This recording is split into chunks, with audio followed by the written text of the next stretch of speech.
লক্ষ্য করে ক্ষেপণাস্ত্র হামলা দেখানো হয়েছে। লেবাননের প্রতিরোধ যোদ্ধাদের এই সর্বশেষ হামলা আইডিএফ-এর জারিত ব্যারাকে সরাসরি আঘাত এনেছে। ইরান সমর্থিত গোষ্ঠীটি ইসরায়েলের উল্লেখযোগ্য ক্ষয়ক্ষতি ও হতাহতের দাবি করেছে। উভয় পক্ষের মধ্যে তীব্র উত্তেজনা বিরাজ করছে।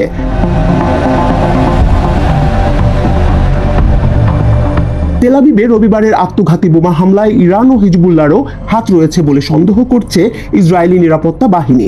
টাইমস অফ ইসরায়েলের মতে গত মাসে তেহরানে ইসমাইল হানিয়ার হত্যার প্রতিশোধ নিতে তেল আবিব হামলায় জড়িত থাকতে পারে ইরান ও এর প্রক্সি। রবিবার রাতে একজন ফিলিস্তিনি ব্যক্তির ব্যাকপ্যাকে থাকা 8 কেজি ওজনের বিস্ফোরক বিস্ফোরিত হয়। এতে ঘটনাস্থলেই তিনি নিহত হন এবং অন্য একজন আহত হন।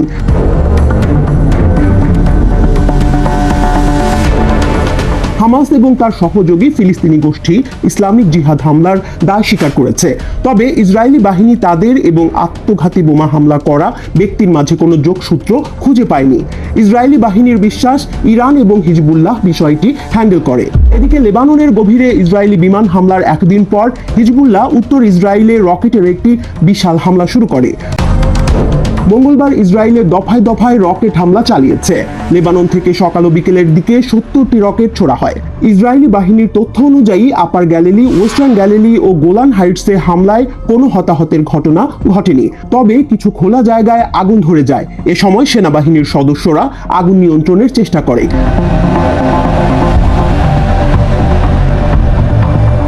হামাস ও ইসরায়েলের মধ্যে যুদ্ধ শুরু হওয়ার পর থেকেই ফিলিস্তিনিদের প্রতি সমর্থন জানিয়ে আসছে লেবানন ভিত্তিক সশস্ত্র সংগঠন হিজবুল্লাহ।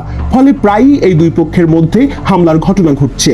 ইসরায়েলের যুদ্ধমন্ত্রী ইয়োভ গ্যালান্ট আশঙ্কা প্রকাশ করেছেন, গাজা যুদ্ধবিরতি চুক্তিতে ব্যর্থ হলে ইরান এবং হিজবুল্লাহর পক্ষ থেকে তেল আবিবের বিরুদ্ধে প্রতিশোধ নেওয়ার সম্ভাবনা আরও বেড়ে যাবে।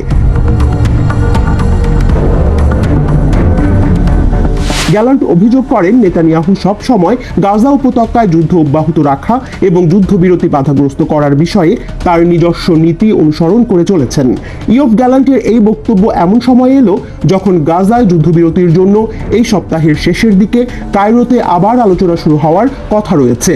মধ্যপ্রাচ্যে সফরে থাকা মার্কিন পররাষ্ট্রমন্ত্রী অ্যান্টনি ব্লিংকেন ঘোষণা করেছেন, আমেরিকার যুদ্ধবিরতির পরিকল্পনা ইসরায়েল মেনে নিয়েছে।